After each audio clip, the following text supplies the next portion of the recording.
In the past few days, we have witnessed multiple European countries recognizing the state of Palestine. On September 21st, the United Kingdom and Canada became the first G7 countries to make such a recognition, with Australia and Portugal also following suit. France, Belgium, Luxembourg, Malta, Andorra, and Monaco announced their decisions on September 22nd. With this, nearly 80% of the member countries of the United Nations have recognized the state of Palestine. That means 151 countries out of the 193 members of the United Nations. Algeria was the first country to officially recognize a Palestinian state on November 15, 1988.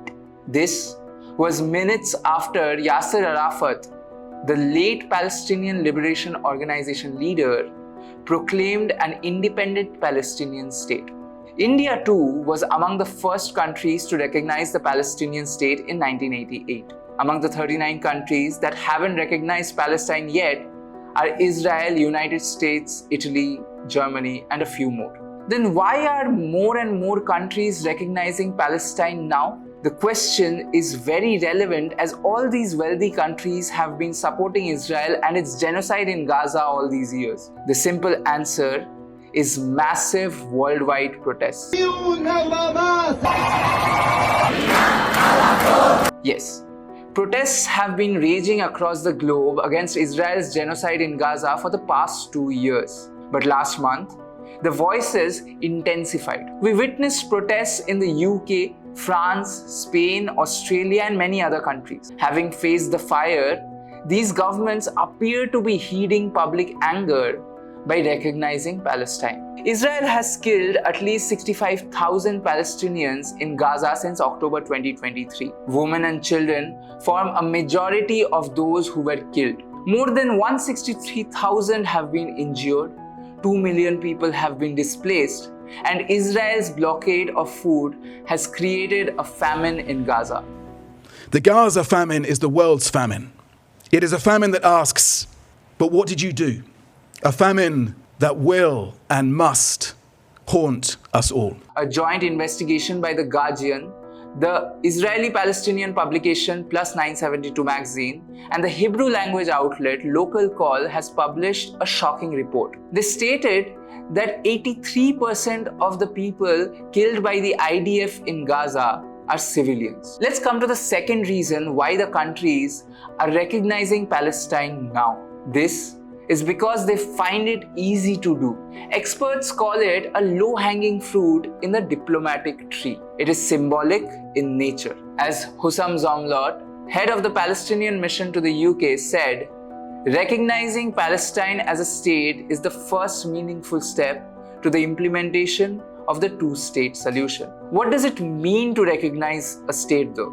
Under international law, countries can be recognized based on 4 reference points. The state should have a permanent population, a defined territory, a government, and the capacity to enter into relations with other states. Is Palestine ticking all these 4 boxes? Yes, it is. But some of the countries are putting conditions for the recognition. Canada and Australia say their decision is partly based on a commitment from the Palestinian Authority that it will hold elections next year without allowing Hamas to contest the polls. Middle East experts have ridiculed this position and said, how can countries dictate terms and conditions for conducting democratic polls? The United Kingdom said it will go ahead with the recognition unless the Israeli government takes steps to end the appalling situation in Gaza. But what territory are these countries recognizing? Palestinian state comprises Gaza, the West Bank, and the East Jerusalem.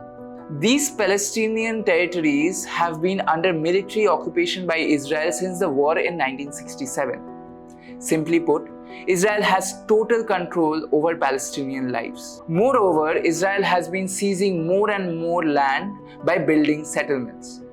More than 700,000 Israeli settlers live in the West Bank and East Jerusalem. It is 10% of the Jewish Israeli population. But none of these countries have stated that they are recognizing Palestine within these borders. So do Palestinians have the right to kick out the Israeli settlers who stole Palestinian land? will the recognition wave lead to any meaningful change? It will. But only if the recognition is accompanied by real measurable steps. But Israeli politicians and ministers may try to halt it with speeches like this one. הם ידברו על החלום השקרי הפלסטיני.